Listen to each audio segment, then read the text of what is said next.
It is the early dawn on the 10th of December 1941. A British task force of ships are positioned off the coast of Malaya, hoping to launch a surprise attack against the Japanese. The head of the task force is the battleship HMS Prince of Wales, and its captain, John Jack Leach. An officer reports urgent distress signals from the escorting destroyer Tenedos. Leach reacts with disbelief, reminding his crew they are under strict radio silence. He then speaks urgently with Admiral Tom Phillips to report the impending Japanese airstrike on Tenedos. Good morrow. Phillips accepts the horrifying truth that the Japanese have finally located Task Force Z. The entire fleet is now within range of a massive enemy air assaults outside. The air vibrates with the roar of Japanese engines. Through the thick clouds, 67 enemy bombers emerge, lining up their targets for a devastating first strike. The Japanese aircraft first target the aging battlecruiser HMS Repulse. Bombs are released and screamed down toward the ship, creating massive columns of water as they strike the sea. Captain William Tennant of the Repulse immediately orders all hands to action stations. Every sailor scrambles to their post as a heavy 250-kilogram bomb descends. The massive bomb strikes the Repulse amidships, causing a violent explosion. The blast throws Captain Tennant to the bridge floor as fire and destruction sweep through. The armored deck below. The port seaplane hangar is devastated, leaving a scene of absolute carnage. Despite the heavy damage and thick plumes of smoke, the Repulse emerges and continues to steam forward. Back on the Prince of Wales, Captain Leach orders his men to repel aircraft.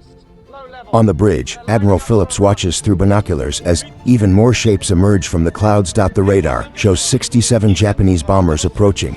They split into two squadrons, executing a pincer formation designed to overwhelm the British anti-aircraft fire from multiple angles.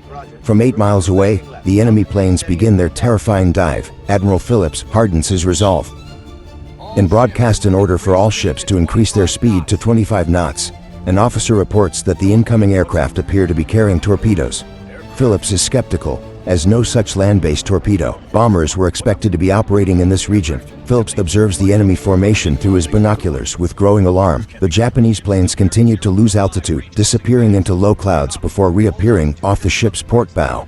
9 Japanese planes start their low-altitude approach, skimming the surface of the waves.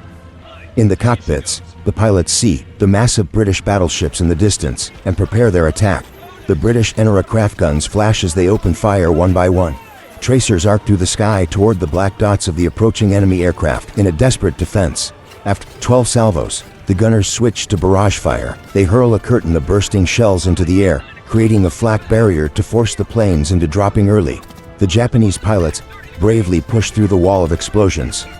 On deck, the gun motors tremble as they desperately feed shells into the magazines, open to down at least one plane. The gunners are unprepared for the sheer speed of the Japanese aircraft. Most shells burst behind the targets as the bombers bear down on the British ships at high velocity.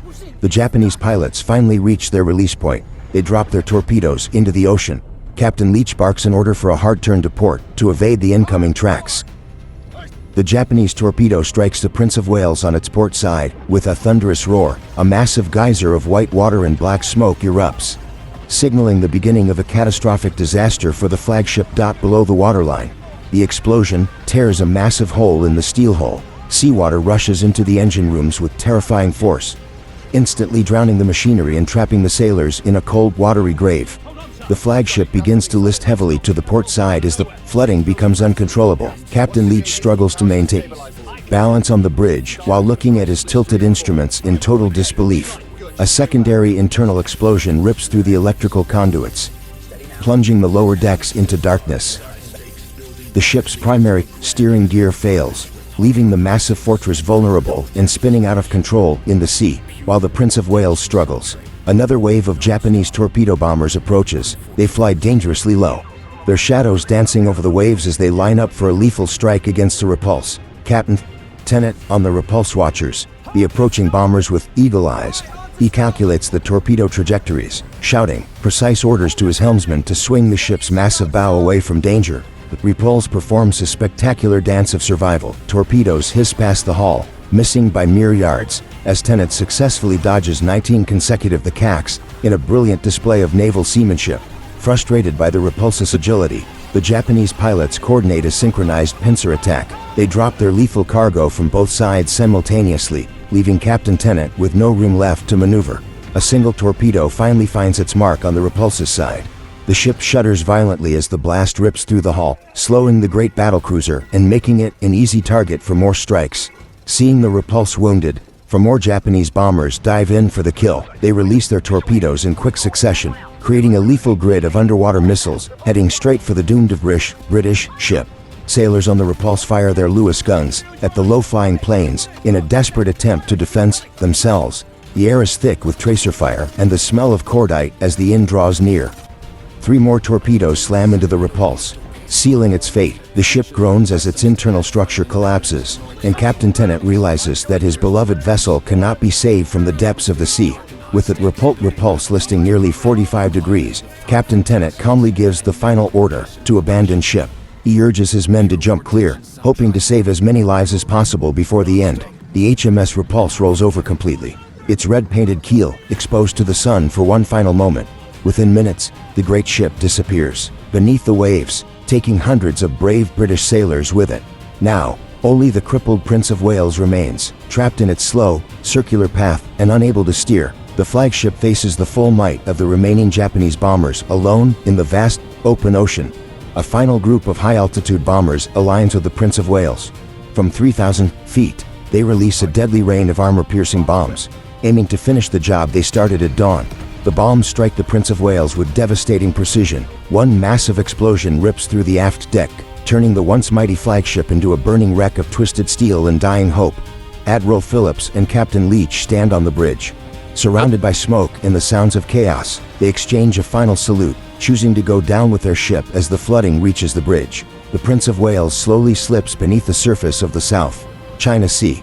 The loss of these 2 great ships marks the end of the battleship era and the dawn of naval air power. British destroyers move in to pick up the survivors from the oil-slicked waters.